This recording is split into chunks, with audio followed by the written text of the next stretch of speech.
Fatihə məzmunu nədir? Allaha gedən yol. Bəli.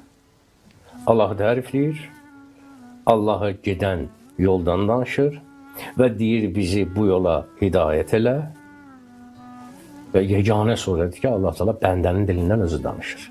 Bəndənin dilindən özü danışır. Yeganə surədir ki, Peyğəmbərə 2 dəfə nazil olur. Səb olmasani dillərə 7-nin 2 dəfə nazil olması.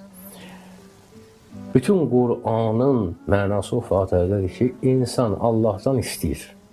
Başda nə orada istəməkdir istəyirsən. İyyəkə nəbudu və iyyəkə nəstəin.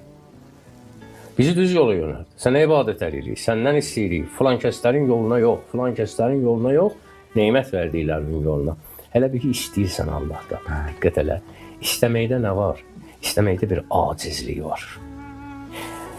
Bütün bunların başında dayanır Bismillahirrahmanirrahim. Yaxşı.